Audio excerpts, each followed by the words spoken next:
ناظرین السلام علیکم ورحمۃ اللہ وبرکاتہ۔ پروفیسر وارث محمود آپ کی خدمت میں حاضر ہیں۔ ہمارا آج کا موضوع ہے تصوف۔ اس دور میں اس لفظ پر بڑی ڈیبیٹ نظر آتی ہے۔ یہ لفظ تقریباً 1200 سال تک شکوک و شبہات اور بحث و مباحثہ سے محفوظ رہا۔ لفظ تصوف چوتھی 5ویں صدی ہجری میں امام قشیری رحمۃ اللہ علیہ کے رسالہ قشیریہ میں ملتا ہے۔ وہ فرماتے ہیں کہ حضور اکرم صلی اللہ علیہ وآلہ وسلم کے ساتھی صحابہ کہلائے، ان کے بعد میں آنے والے تابعین کہلائے، پھر ان کے بعد میں آنے والے تبع تابعین کہلائے۔ آپ مزید لکھتے ہیں کہ ان کے بعد آنے والے عبادت گزاروں کو لوگ صوفیہ کہنا شروع ہو گئے۔ 5ویں 6ٹی صدی ہجری کے مشہور صوفی جنہیں صوفیہ اپنا سردار مانتے ہیں، شیخ عبد القادر جیلانی رحمۃ اللہ علیہ ہیں۔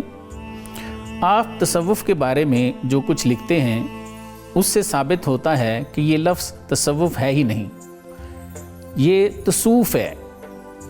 آپ اپنے خطبات شریف میں لکھتے ہیں التصوف مشتقم من الصفاء، یعنی یہ تصوف الصفاء سے مشتق ہے۔ مشتق سے مراد ہوتا ہے نکلا ہوا، اور الصفاء سے مراد ہے صفائی، اخلاص وغیرہ۔ اصطلاحاً اس سے مراد لیتے ہیں صفائے قلب، باطنی صفائی یا باطنی طہارت یا تزکیہ نفس۔ کچھ لوگ کہتے ہیں کہ صوفی صوف سے ہے، ان کے مطابق اونی کپڑے پہننے والوں کو صوفی کہتے ہیں۔ 13ویں 14ویں صدی کے عالم دین، فلسفی اور ماہر معاشیات ابن تیمیہ فرماتے ہیں کہ اگر لفظ صوفی کی ابتدا صفا سے سمجھیں تو ان لوگوں کو صوفی نہیں بلکہ صوفی کہلانا چاہیے تھا۔ امام احمد بن حنبل کے استاد بشر ابن الحارث فرماتے ہیں کہ اگر تصوف کی ابتدا الصفاء سے سمجھیں تو ان لوگوں کو صفوی یا صفاوی کہلانا چاہیے تھا۔ آج کل کے کچھ لوگ تصوف کو ہندوستان اور یونان سے جوڑنا شروع ہو گئے۔ تصوف پر اٹھنے والے سوالوں کے جواب مہمانوں سے پوچھتے ہیں۔ میرے آج کے مہمان ہیں ڈاکٹر ظفر اقبال جلالی صاحب اور میاں مستفیض احمد شرک پوری صاحب۔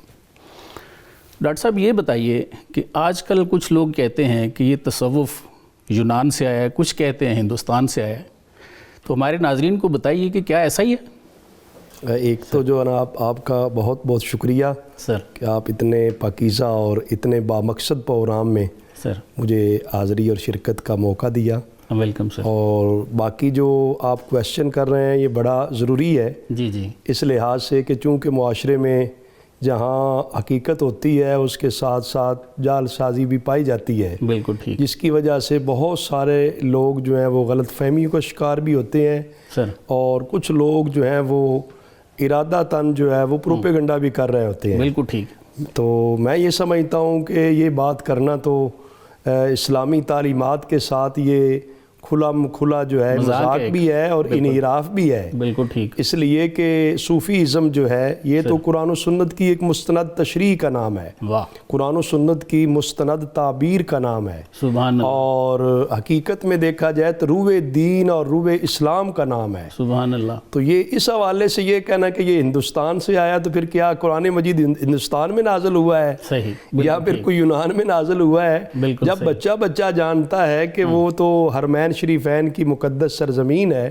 واہ، جہاں پہ اللہ تبارک و تعالیٰ نے غار حرا میں سورہ جو الگ کی ابتدائی آیات اقرا بسم ربک الذی خلق نازل فرمائی ہیں، جی جی، جو قرآن و سنت ہے، قرآن و سنت کی ہی مستند تشریح کا نام تصوف ہے، سبحان اللہ، صوفیزم ہے۔ سبحان اللہ۔ تو وہ جب نبی کریم صلی اللہ علیہ وآلہ وسلم نے قرآن مجید کی تشریح فرمائی، قرآن مجید لوگوں کے سامنے پیش فرمایا جی، کہ رب تعالیٰ کی کلام ہے، لوگوں کی ہدایت کے لیے اتاری گئی ہے، جی، تو یہ قرآن مجید کے اندر تصوف کا باقاعدہ نہ صرف ذکر موجود ہے بلکہ حقیقت میں تو قرآن و سنت کی تشریح و تعبیر کا نام ہی دوسرا تصوف ہے. سبحان اللہ. اس لیے قرآن و سنت سے ہٹ کے اگر کوئی تصوف کو دیکھے گا، سمجھے گا یا کچھ کہے گا تو میں سمجھتا ہوں وہ تصوف نہیں ہے. بالکل تصوف جس چیز کا نام ہے وہ تو پراپر ہے ہی قرآن و سنت کی تشریح و تعبیر کا نام. بالکل. اور قرآن مجید کے اندر بھی تصوف کا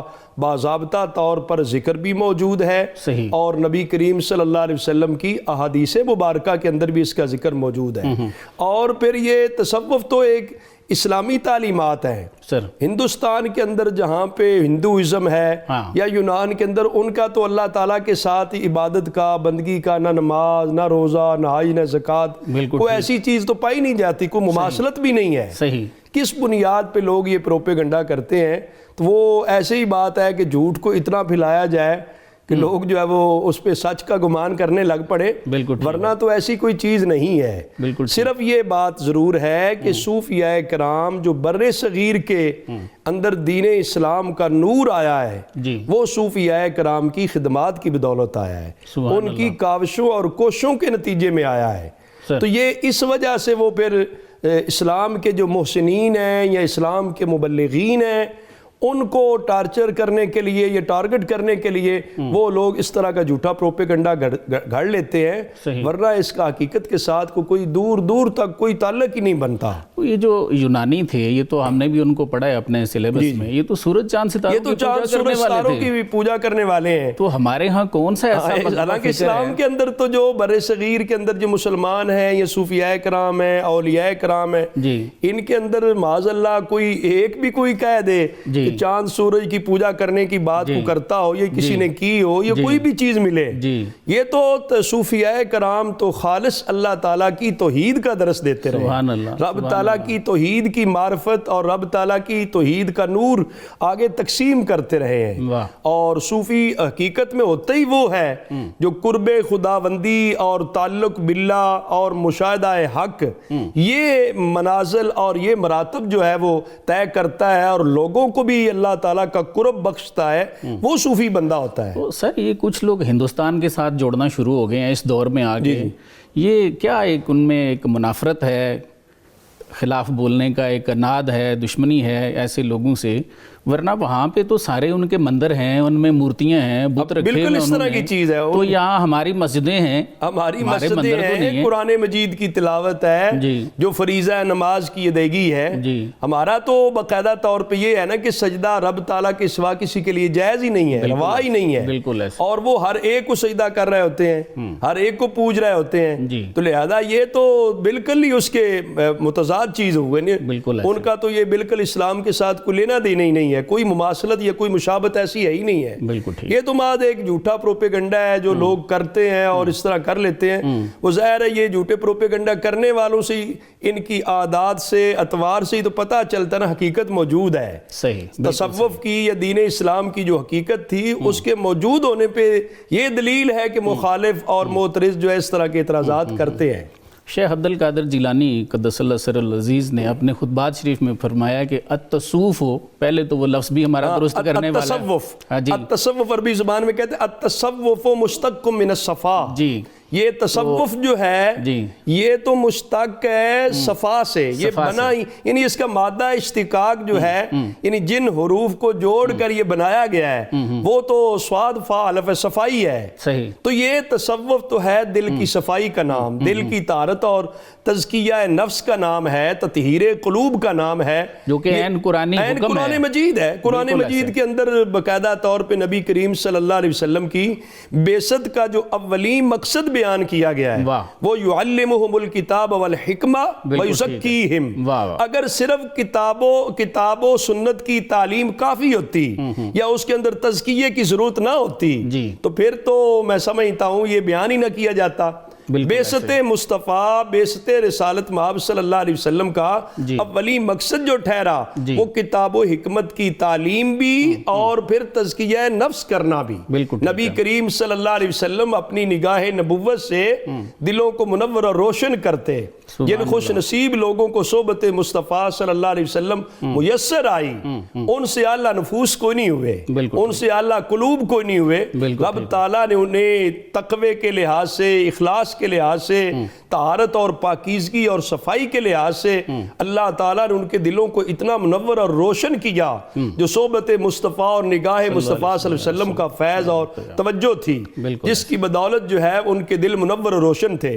تو یہ قرآن مجید کے اندر جو یزکیہم ہے، یہ تو نبی پاک صلی اللہ علیہ وآلہ وسلم کا عمل مبارک ہے کہ آپ پاک کرتے ہیں، قرآن بیان کرتا ہے۔ تو صوفیاء کرام کا جو صوفیزم یا تصوف ہے، وہ بھی تو لوگوں کے دلوں کی پاکیزگی ہے، صفائی ہے، بغض سے، حسد سے، کینے سے، نفرت سے، کدورت سے، جو معاشرے کے اندر جو برے اخلاق ہیں، برے رذائل ہیں، ان سے بندے کے ظاہر کو بھی پاک کرنا اور بندے کے باطن کو بھی پاک کرنا، یہ تصوف ہوتا ہے۔ تو یہ تطہیر قلوب کا نام ہے، تزکیہ نفس کا نام ہے۔ اس پر تو قرآن مجید میں قد افلح من تزکا کے ساتھ ڈگری جاری کر دی گئی ہے کہ کامیاب کس کو ہم کہیں گے؟ وہی شخص کامیاب ہوگا جو اپنا تزکیہ کرے گا، اپنی صفائی ستھرائی کا اہتمام کرے گا۔ اگر وہ ظاہر کے ساتھ باطن کو پاک صاف نہیں رکھتا تو وہ بندہ کامیاب و کامران نہیں ہے۔ تو یہ صوفیاء کرام باقاعدہ مجاہدہ، ریاضت اور پوری ٹریننگ اور مشق کے ساتھ لوگوں کے صرف ظاہر کو شریعت کا پابند نہیں بناتے تھے، بلکہ ان کے باطنی جتنی امراض ہوتی ان سے انہیں باطنی امراض سے پاک صاف کر کے ان کے باطن کو چمکاتے، منور اور روشن کرتے تھے۔ یہ فریضہ صوفیاء کرام نے سر انجام دیا۔ بالکل ٹھیک ہے۔ میاں صاحب یہ بتائیں کہ آپ صلی اللہ علیہ وسلم کی اپنی حیات طیبہ جو ہے، آپ 40 سال تک غار حرا میں جاتے رہے ہیں، تو یہ ارشاد فرمائیں کہ آپ کی حیات طیبہ سے ہمیں کیا سبق ملتا ہے، یا آپ کے کچھ اس پہ کلام بھی ہیں تزکیہ نفس پہ، کیا فرماتے ہیں؟ بسم اللہ الرحمن الرحیم۔ بہت شکریہ۔ جو آپ نے بات فرمائی کہ تزکیہ نفس جو ہے، یہ خالصتاً قرآنک ٹرمینالوجی ہے، اور اس کا اسلام کے ساتھ بہت گہرا تعلق ہے۔ بالکل صحیح۔ کیونکہ اللہ تعالیٰ نے قرآن کریم میں انسان کے ظاہر کا جہاں پر ذکر کیا ہے، وہاں پر اس کے باطن کا بھی ذکر کیا ہے، اور اس کے باطن کی بہت سی حالتوں کو بیان کیا ہے کہ ایک انسان کا ظاہر ہے، اس کی نشو و نما ہوتی ہے کھانے پینے کے ساتھ اور خوراک کے ساتھ اس کا ظاہر بڑھتا ہے، لیکن ایک اس کا باطن بھی ہے کہ جو اس کا نفس ہے اور اس کا قلب ہے۔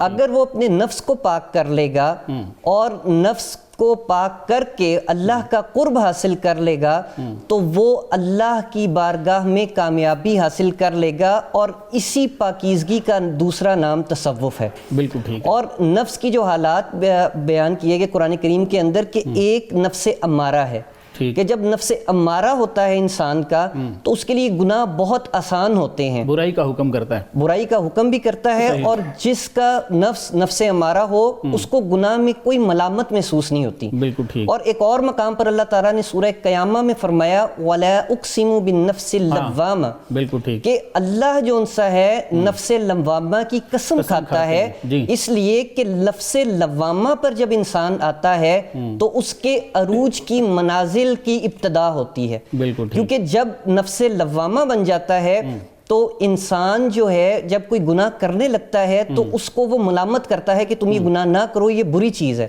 اور پھر جب اس سے بھی آگے بڑھتا ہے تو پھر نفس مطمئنہ کے درجے پر وہ پہنچ جاتا ہے، اور جب نفس مطمئنہ پر پہنچتا ہے تو یہ وہ درجہ ہے کہ جہاں پر اس کے لیے اللہ کی عبادت، نبی کریم صلی اللہ علیہ وسلم کا فرمان مبارک اور ہر نیک عمل اور اچھا اخلاق کرنا بہت آسان ہو جاتا ہے۔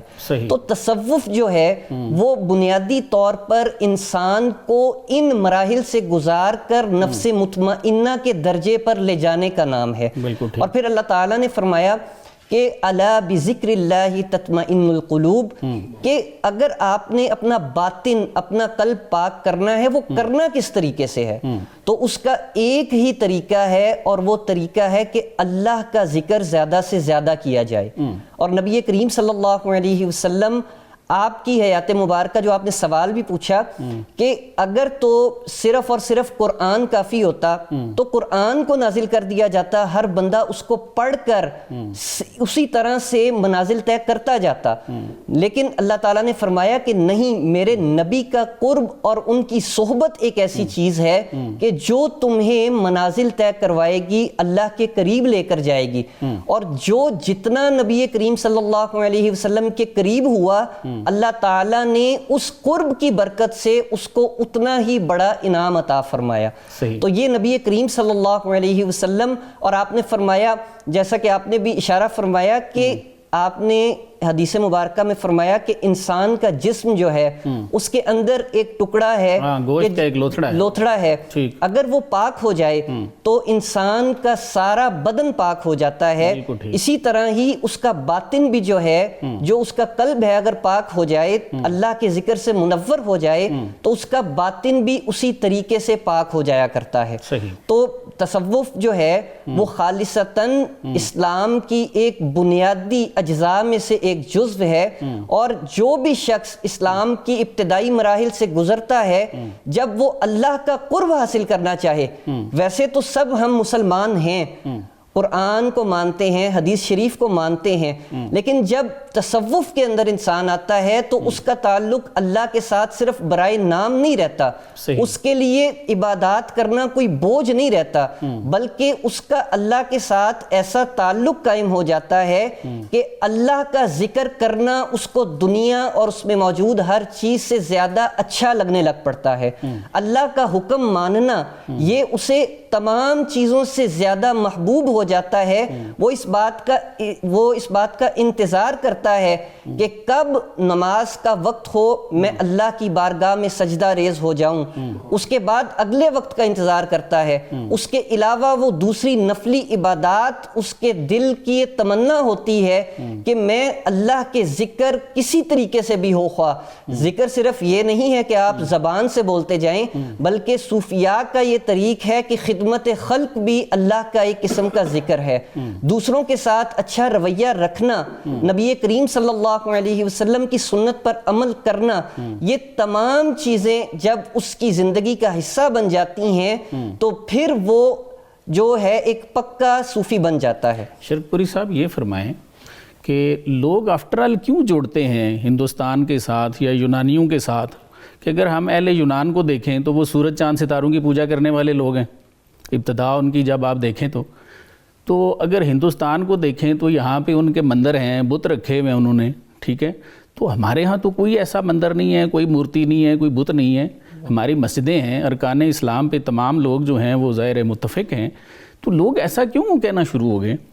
دیکھیں، ایک تو آپ نے ڈاکٹر صاحب نے بھی اشارہ کیا کہ ایک تو لوگوں کے اندر جو بغض اور عناد ہے، یہ بھی اس کی ایک بہت بڑی وجہ ہے، اور دوسرے نمبر پہ اگر یہ کہا جائے کہ ہندوازم کے اندر اگر وہ کوئی ایسی ان کے اندر پریکٹسز ہیں تو پھر تو ان کی کتاب بھی ہے، تو ہم صرف اس بات کے اوپر کہ ان کے پاس ایک کتاب ہے اور ہم سے پرانی ہے تو ہم قرآن پڑھیں اور یہ کہیں جی مسلمان ان کے جیسا عمل کر رہے ہیں، یہ نہیں ہو سکتا۔ اسی طرح جو بھی چیزیں ملتی جلتی پہلی شریعتوں میں بھی یہ چیزیں تھیں، وہ ان کا کچھ نہ کچھ حصہ اگر بچ جائے یا وہ اس طرح کا عمل خود شروع کر دیں، وہ اپنی کسی چیز پہ عمل کرتے ہیں جیسے بدھسٹ کرتے ہیں، تو وہ بدھا بھی تو یہی کچھ کرتا رہا اسی طرح بیٹھ کے، تو اب ہم کہیں کہ یہ بدھزم سے ہم آئے، اس کو ظاہری طور پر اس کی صرف اور صرف شکل کو دیکھ کر یہ اعتراض کرنا یہ سراسر کم علمی بھی ہے اور میرے خیال کے اندر یہ جہالت بھی ہے۔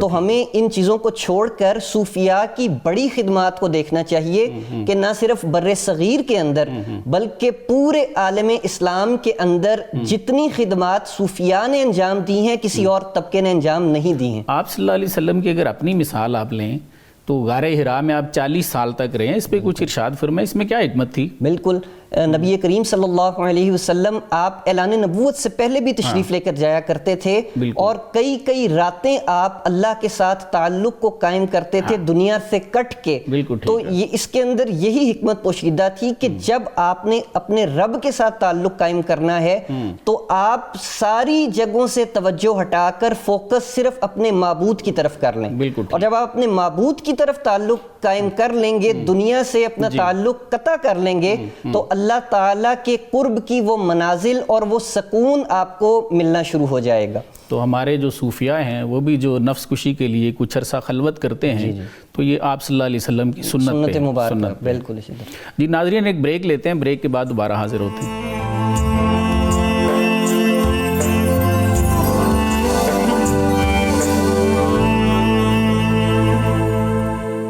جی ویلکم بیک ناظرین۔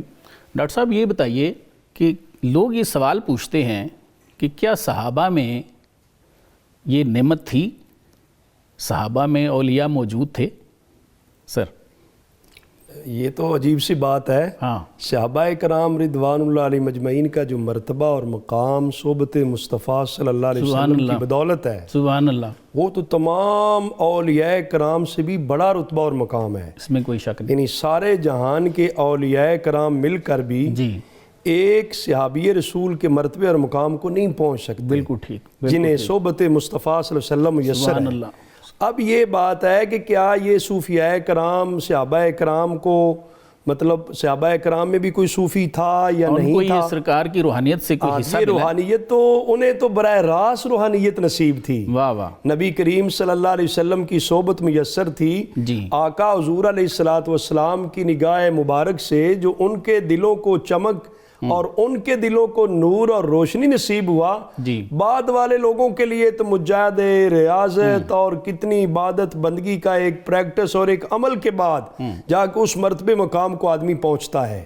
لیکن جو نبی پاک صلی اللہ علیہ وسلم کے مبارک زمانے میں تھے، جی نبی کریم صلی اللہ علیہ وسلم کی جنہیں زیارت اور دید نصیب تھی، وہ لوگ تو اتنے اعلیٰ اور خوش نصیب تھے کہ ان جیسا کوئی صوفی ہو ہی نہیں سکتا۔ بالکل، بلکہ حضرت داتا گنج بخش علی اجویری رحمۃ اللہ علیہ کا تصوف کے اندر صوفی ازم کو فروغ دینے میں آپ کی جو کشف المحجوب ہے اس کا کتنا بڑا نام اور کردار ہے۔ آپ نے بھی فرمایا ہے کہ امت میں سب سے بڑا کوئی صوفی اگر ہے تو حضرت سیدنا ابو بکر صدیق رضی اللہ عنہ، جو یار غار بھی تھے اور یار مزار بھی، سبحان اللہ، جن کے یہ نقطہ نظر تھا کہ ان سے پوچھا جاتا آپ کو سب سے زیادہ پسندیدہ کیا چیز ہے تو وہ کہتے ہیں نظر الی وجہک، سبحان اللہ، آقا حضور آپ کے چہرہ مبارک کو دیکھتے رہنا مجھے پسند ہے۔ وَإِنفَاقُ مَالِي عَلَيْكَ، مال میرا اور آپ کے حکم اور اشارے پہ قربان کر دینا یہ مجھے پسند ہے۔ تو یہ وَالْجُلُوسُ بَيْنَ يَدَيْكَ، آقا حضور آپ کی مجلس ہو، ابو بکر بیٹھا رہے۔ واہ واہ، تو یہ جو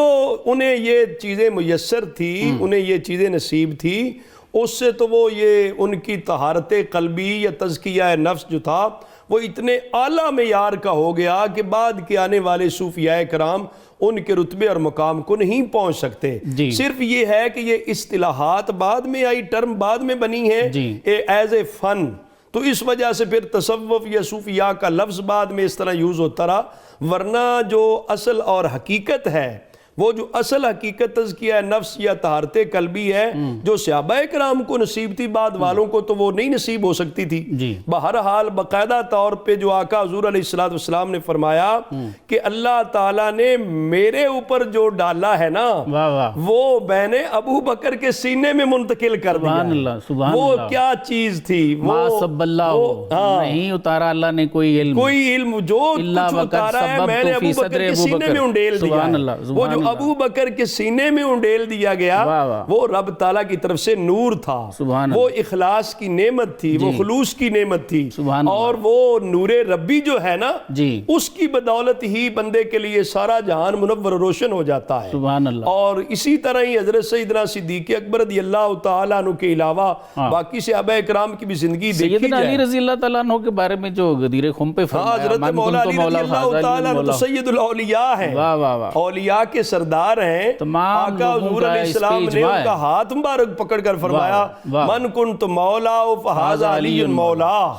اب یہ جو مولا ہیں ساری امت کے محبوب ہیں، اور حضور علیہ السلام نے فرمایا جس کا میں مولا اس کے علی مولا ہے۔ تو یہ جو ولایت، یہ جو قرب خدا بندی کے منزلے، رتبے، مقام اللہ نے ان کو نصیب کیے تھے، بعد کے صوفیاء کرام ان کے رتبے تک تو نہیں پہنچ سکتے تھے۔ صرف یہ ہے کہ بعد والے لوگوں کو محنت مشقت زیادہ کرنا پڑی، اور پھر یہ ہے کہ وہ تزکیہ نفس کے لیے، طہارت قلبی کے لیے انہیں مجاہدہ، ریاضت، عبادت کے جو ہے نا بہت سارے ایک نصاب کو عمل میں لانا پڑا، جبکہ زمانہ مصطفیٰ صلی اللہ علیہ وسلم کو اللہ تعالیٰ نے جو رحمتوں برکتوں سے لبریز رکھا ہوا تھا کہ حضور کی ذات تو رحمت للعالمین تھی، آپ کی صحبت اور مجلس جس کو میسر آ جاتی اس کو تو اللہ تبارک و تعالیٰ کی طرف سے نور ربی نصیب ہوتا، اور اس کے دل کی طہارت پاکیزگی کا عالم یہ ہوتا کہ اس کے لیے سارا جہان روشن ہو جایا کرتا۔ سبحان اللہ، سبحان اللہ۔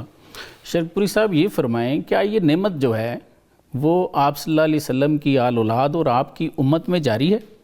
اس پہ کچھ وضاحت فرمائیں تھوڑی۔ نبی کریم صلی اللہ علیہ وسلم آپ کی آل پاک کے اندر یہ نعمت اسی طرح سے اس دور میں بھی جاری تھی اور آج تک جاری ہے۔ سبحان اللہ۔ آقا کریم صلی اللہ علیہ وسلم آپ نے آل جعفر، آل عقیل، آل عباس، اپنی ازواج مطہرات کے بارے میں یہ فرمایا، اور پھر خاص طور پر حسنین کریمین ان کو اپنی آل قرار دیا، اور پھر ہر دور کے اندر سادات کرام میں سے ایسے اولیاء اللہ آتے رہے ہیں کہ جنہوں نے معاشرے کو بدلا ہے، جنہوں نے لوگوں کے لیے ہدایت کا اہتمام کیا ہے اور اپنی ذات کے اثرات کو معاشرے کے اندر چھوڑا ہے۔ اور آل پاک کے حدیث شریف میں ہے کلو تقی نالو محمد، ہر متقی ہماری اولاد ہے، نبی کریم صلی اللہ علیہ وسلم کا یہ فرمان۔ اور اسی طرح باقی جو اللہ کے ولی ہیں وہ بھی، جس طرح آپ نے فرمایا کہ نبی کریم صلی اللہ علیہ وسلم آپ نے فرمایا کہ وہ بھی میری آل ہی ہیں، تو یہ سلسلہ جو ہے یہ آج تک اسی طرح جاری ہے، بلکہ اگر یہ کہا جائے کہ اتنے تواتر کے ساتھ کوئی اور چیز جاری نہیں ہے، کیونکہ آج بھی اگر کوئی شیخ ہے اور وہ کامل ہے، صحیح ہے، تو اس کا لڑی در لڑی ہاتھ جو ہے وہ نبی کریم صلی اللہ علیہ وسلم کے ہاتھ تک جاتا ہے۔ اور اچھا، ایک بڑے ادب سے روکوں گا آپ کو، لوگوں کا اشکال یہ ہے کہ کیا یہ آپ صلی اللہ علیہ وسلم سے جاری ہوئی ہے نعمت جو آگے آ رہی ہے؟ تو وہ جو تزکیہ نفس کی بات ہے اس پہ تھوڑی سی روشنی ڈالیں آپ، کہ قرآن میں کیسے ہے یتلو علیہم آیاتہ ویزکیہم، تو جب آپ صلی اللہ علیہ وسلم لوگوں کا تزکیہ فرماتے ہیں تو کیا یہ نعمت جاریہ نہیں ہے؟ بالکل اسی طرح ہی ہے۔ جب آپ نے تزکیہ فرما دیا اور جب کر دیا اور قرآن نے یہ حکم لگا دیا کہ آپ نے تزکیہ کیا ہے تو وہ نعمت آگے منتقل ہوئی، اور اسی طرح وہ نعمت جاری ہے۔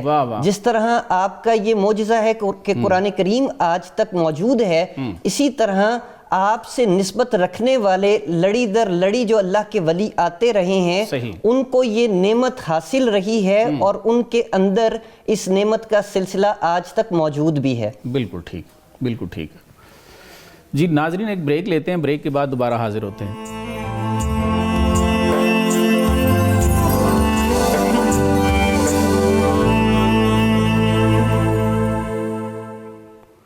جی ویلکم بیک ناظرین۔ ڈاکٹر صاحب یہ بتائیے کہ یہ نعمت ہے کیا چیز؟ صوفی کے پاس کیا ہوتا ہے؟ سر ماشاءاللہ بڑا ضروری سوال کیا جناب آپ۔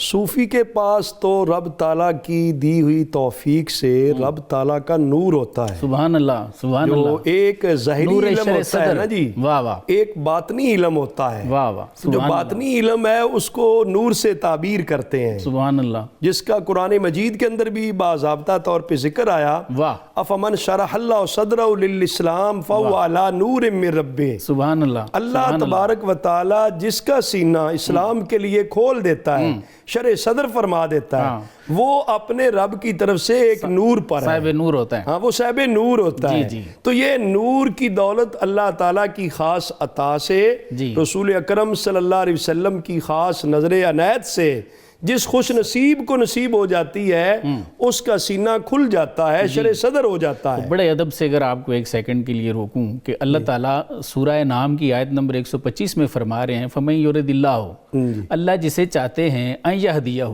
کہ اسے ہدایت دیں، یشرح صدرہ للاسلام، تو اس کی تو اسلام میں شرح صدر ہوتا ہے۔ پتہ یہ چلا وہ ہدایت یافتہ ہیں ہی وہ لوگ جن کو اللہ تبارک و تعالیٰ نے اسلام کے لیے شرح صدر کی دولت عطا کر رکھی، اور یہ رب تعالیٰ کے خاص کرم سے جو آپ نے قرآنی آیت کا حوالہ دیا، یہ رب تعالیٰ کے ارادہ خاص سے نصیب ہوتی ہے، ہر ایک کو نصیب نہیں ہے۔ سبحان اللہ۔ جو لوگ منکر ہیں وہ بھی اپنی جگہ پہ ٹھیک ہیں، ان کے پاس وہ چیز نہیں ہے۔ ایک مطلب سمندر یا یہ دریا کے کنارے کھڑا ہو کے کہے کہ میں نہیں مانتا اتنا گہرا ہے یا نہیں ہے، وہ بھی ٹھیک کہہ رہا ہے کہ وہ کون سا دریا کے اندر گیا ہے، یا تو غوطہ زن ہوتا، غوطہ لگاتا، اندر جاتا، اس کو گہرائی کا اندازہ ہوتا۔ تو جو لوگ صوفیزم کے منکر ہیں وہ تو اس فیلڈ میں آئی نہیں ہیں۔ تو اللہ تبارک و تعالیٰ نے جن پہ انعام کیا ہے اس کا باقاعدہ طور پہ قرآن میں ذکر کیا، اولئک الذین انعم اللہ علیہم من النبیین والصدیقین والشہداء والصالحین وحسن اولئک رفیقا۔ رب تعالیٰ نے ایک گروہ نہیں ذکر کیا نبیوں کا، نبیوں کا گروہ، صدیقین کا گروہ، شہداء اور صالحین کا گروہ۔ تو آج بھی پوری دنیا میں، صرف بر صغیر میں نہیں، پوری دنیا میں صالحین موجود ہیں، صالح لوگ موجود ہیں، اور صالحین کی برکت سے ہی تو نظام دنیا چل رہا ہے۔ تو یہ صوفیاء کرام، اولیاء کرام جو ہیں، یہ انعام یافتہ گروہ ہے۔ نمازی ہر رکعت کے اندر سورہ فاتحہ پڑھتا ہے تو انہی کے نقش قدم پہ چلنے کی دعا بھی کرتا ہے۔ تو یہ تو بڑے تعجب کی بات ہوگی کہ نماز کے اندر عرض کرے کہ میں صوفیاء کرام کے نقش قدم پہ چلوں، نماز کے بغیر کہے میں نہیں مانتا، ایسے لوگوں کو کیا علاج کیا جا سکتا ہے؟ بہرحال یہ نور ربی والے لوگ ہیں، اللہ تبارک تعالیٰ کی خاص مہربانی سے ان کو یہ نور نصیب ہوتا ہے۔ واہ واہ واہ۔ شرک پوری صاحب، یہ آپ کے بھی میں کچھ آئیڈیاز اس پہ سننا چاہتا ہوں، کیوں نہیں مانتے آفٹر آل؟ جب سر بتا رہے ہیں کہ قرآن میں ذکر ہے، میں نے خود بھی ریفرنس دیا ہے سورہ نام کی آیت نمبر 125 کا، پھر سورہ زمر کی آیت 22 کا بتایا کہ نور شرع صدر کا ذکر موجود ہے قرآن میں، اس کا تذکرہ ہونے کے باوجود آپ کیا سمجھتے ہیں لوگ کیوں نہیں مانتے، کیوں نہیں؟ سب سے میری جو انڈرسٹینڈنگ ہے اس کے مطابق یہ ہے کہ پہلی جو ریزن ہے وہ یہ کہ لوگ اس کو سمجھتے نہیں ہیں صحیح طرح، کہ جب آپ اس کو سمجھیں گے نہیں، آپ اس کی گہرائی تک نہیں جائیں گے تو پھر آپ کبھی بھی اس کو صحیح نہیں کہہ سکتے۔ تو وہ دور سے دیکھ کر اس چیز پر اعتراض کرتے رہتے ہیں اور اس کو سمجھنے کی کوشش نہیں کرتے۔ اور دوسری ایک ریزن یہ بھی ہو سکتی ہے کہ شاید بعض لوگ ایسے بھی ہیں کہ جو اپنے آپ کو صوفی کہتے ہیں لیکن ان کے عمل اور ان کا کردار اس طرح کا نہیں ہوتا، وہ اصل ہیں ہی نہیں، وہ بن کے بیٹھ گئے ہیں۔ جی، وہ بن کے بیٹھ گئے ہیں۔ اور اس کی مثال یہ بھی ہے کہ اگر کوئی مسلمان اپنے آپ کو مسلمان کہلوائے اور غلط کام کرے تو اس سے آپ اسلام پر تنقید نہیں کر سکتے۔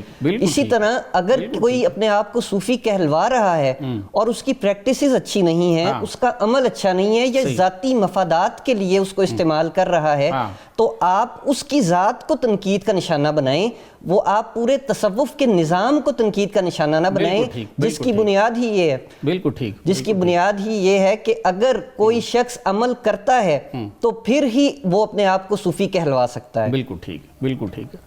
ڈاکٹر صاحب یہ فرمائیے کہ کیا یہ نعمت شرع صدر جو ہے، جو اللہ کا نور ہے، اللہ نے قرآن میں خود فرما دیا ہے، آپ صلی اللہ علیہ وسلم نے اس کی تشریح بھی فرما دی ہے، حضرت عبداللہ بن مسعود رضی اللہ تعالیٰ عنہ کی بڑی مشہور حدیث ہے۔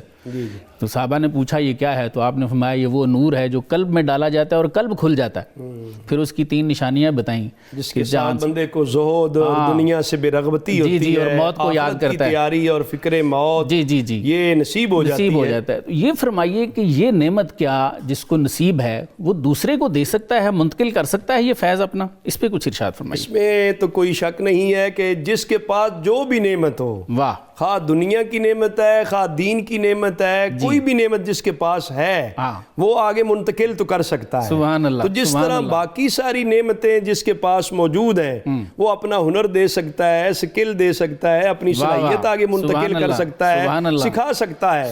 تو یہ جو باطنی نور ہے، فیض ہے، یہ بھی روحانی طور پہ سلسلہ چلتا آ رہا ہے، اور یہ لوگ جو ہے نا سینہ بسینہ فیض یاب ہوتے آ رہے ہیں اور آگے فیض یاب ہو رہے ہیں۔ جب اللہ تعالیٰ قرآن میں فرما رہے ہیں کہ میرا نبی یہ کرتا ہے، یتلو علیہم آیاتہ ویزکیہم، جب حضور علیہ السلام آگے منتقل فرما رہے ہیں، سبحان اللہ، رب تعالیٰ کے نور کو آگے منتقل کر کے دلوں کو جگمگا رہے ہیں، منور و روشن فرما رہے ہیں، تزکیہ فرما رہے ہیں، تو وہ حضور علیہ السلام کی مطابعت میں ہی آپ کی امت کے اولیاء کرام، صوفیاء اعظام جو ہیں، وہ بھی لوگوں کے دلوں کی پاکیزگی اور طہارت کا جو وہ کام ہے وہ کرتے رہے ہیں، دلوں کی صفائی کا کام کرتے رہے ہیں۔ یہ تصوف تو جس طرح پہلے ذکر کیا صفا سے مشتق ہے، یہ تو صفہ چبوترے پہ بیٹھنے والے لوگوں کو رسول اکرم صلی اللہ علیہ وسلم نے باضابطہ طور پہ جس طرح ان کو تربیت فرمائی، ان کو روحانی فیض منتقل فرمایا، اسی طرح آگے سلسلے چلتے آ رہے ہیں۔ جو خانقاہی نظام ہے ان کے اندر بھی لوگوں کو ٹریننگ دی جاتی، عاجزی کی، انکساری کی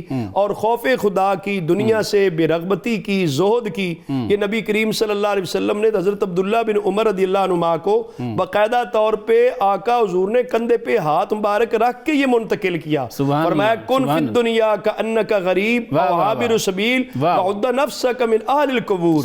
فرمایا تھا اے عبداللہ اپنے آپ کو ایسے بنا جیسے کو اجنبی ہوتا ہے، جیسے کو مسافر ہوتا ہے، تو دنیا میں ایسے رہ، وعد نفسک من اہل القبور، اپنے آپ کو تو اہل قبور میں شمار کر۔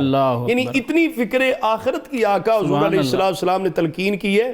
جو صوفیاء کرام ہیں، اولیاء کرام ہیں، مشایخ کرام ہیں طریقت کے، وہ بھی باضابطہ طور پہ جب اپنی بیعت کے حلقے میں ارادت میں کسی کو لیتے ہیں، اس کو باقاعدہ طور پہ نماز کی پابندی، شریعت کی پابندی اور خوف خدا کا خالق اور مخلوق دونوں کے ساتھ حسن معاملہ کا درس دیتے ہیں۔ ہمارے اعلیٰ حضرت حضور میاں شیر ربانی رحمۃ اللہ علیہ کا بڑا مشہور قول مبارک ہے، آپ فرمایا کرتے تھے کہ خالق اور مخلوق دونوں کے ساتھ معاملہ درست رکھ، یعنی خالق کے حقوق بھی ادا کر، مخلوق کے حقوق بھی ادا کر۔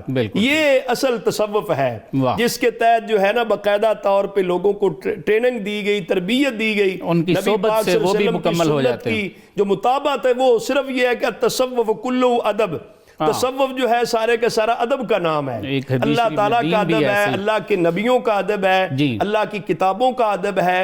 یہ ہر ادب والی چیز کا ادب اور احترام کرنا یہ تصوف ہے، اور یہ باقاعدہ طور پہ روحانی تربیت کے سلسلے ہیں، آج بھی الحمدللہ یہ جاری اور ساری ہیں۔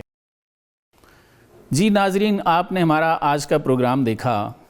آج کی نشست میں جو باتیں واضح ہوئیں وہ یہ تھیں کہ تصوف دلوں کی طہارت کا نام ہے، دلوں کی صفائی کا نام ہے، یہ تزکیہ نفس کا نام ہے، اور اس کا حکم قرآن میں ہے۔ اللہ تعالیٰ قرآن میں ارشاد فرماتے ہیں قد افلح من تزکا، یعنی وہ فلاح پا گیا جس نے اپنے آپ کو پاک کر لیا، اور جب دل پاک ہو جائے تو وہ شخص صاحب نور ہو جاتا ہے، یعنی اس کی شرح صدر ہو جاتی ہے۔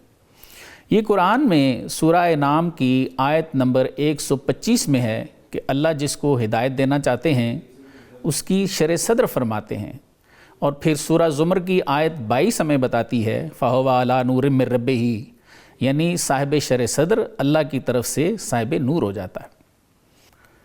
اللہ تعالیٰ نے آپ صلی اللہ علیہ وسلم کے بارے میں فرما رکھا ہے الم نشرح لک صدرک، یعنی اے محبوب کیا ہم نے آپ کی شرح صدر نہیں فرمائی؟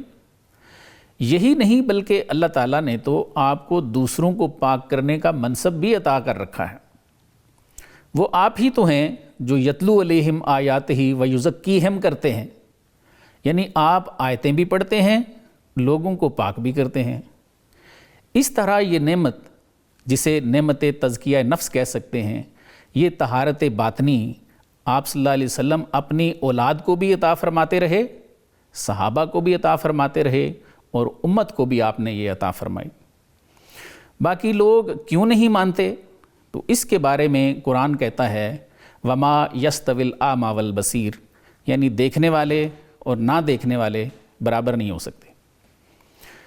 ناظرین، شرح صدر ایک باطنی نعمت ہے جو سورہ انعام کی آیت 125 کے مطابق صرف اس شخص کو حاصل ہوتی ہے جسے اللہ تعالیٰ ہدایت دینا چاہتے ہیں، اور جسے وہ ہدایت ہی نہ دینا چاہے وہ نہ مان سکتا ہے اور نہ ہی اس راستے کو تلاش کر سکتا ہے۔ یہاں اس بات کا ذکر نہ کرنا ناانصافی ہوگی کہ بہت سے لوگ صاحب شرح صدر نہیں، صرف بن کے بیٹھے ہوئے ہیں۔ یہ لوگ عامل ہیں، جنات اور موکلات والے ہیں۔ ولی صرف اور صرف صاحب شرح صدر ہوتا ہے، جو سورہ انعام سے ثابت ہے۔ حضور صلی اللہ علیہ وآلہ وسلم نے بھی فرمایا اتقوا فراست المومن ینظر بنور اللہ، یعنی مومن کی فراست سے ڈرتے رہنا کیونکہ وہ اللہ کے نور سے دیکھتا ہے۔ اس سے متقین کے دلوں کا پاک ہونا اور اللہ کی طرف سے انہیں صاحب شرع صدر کا نور حاصل ہو جانا یہ قرآن سے ثابت ہے اور یہ حدیث سے بھی ثابت ہے۔ مولانا روم فرماتے ہیں اصل صد یوسف جمال ذوالجلال، اے کم زن شو فدائے یا جمال، یعنی آپ فرماتے ہیں کہ بھئی یوسف ایک نہیں آیا، سینکڑوں آئے ہیں، اور ان کی اصل جمال ذوالجلال ہے، یعنی نور شرح صدر ہے۔ اے عورت سے بھی گئے گزرے، کسی پہ تو بھی مر جا۔ آدمی چو نور گیرد از خدا، ہست مسجود ملائک از اجتبا۔ آگے فرماتے ہیں کہ بندہ جب اللہ سے نور شرح صدر حاصل کر لیتا ہے تو اس بزرگی کی وجہ سے مسجود ملائک بن جاتا ہے۔ پھر فرماتے ہیں اسپ ہمت سوئے اختر تاختی، آدم مسجود را نہ شناختی، کہ ہمت کا گھوڑا آسمان پر بگانے والے آدم مسجود کو تو آج تک سمجھا ہی نہیں۔ فرماتے ہیں کہ آدم اسی نور کی وجہ سے مسجود ملائک ہوئے تھے۔ اس کے ساتھ ہی میں اپنے مہمانوں کا شکریہ ادا کرتا ہوں۔ سر آپ دونوں کی تشریف آوری کا بہت بہت شکریہ۔ ناظرین اپنے میزبان کو بھی اجازت دیجیے۔ اللہ حافظ۔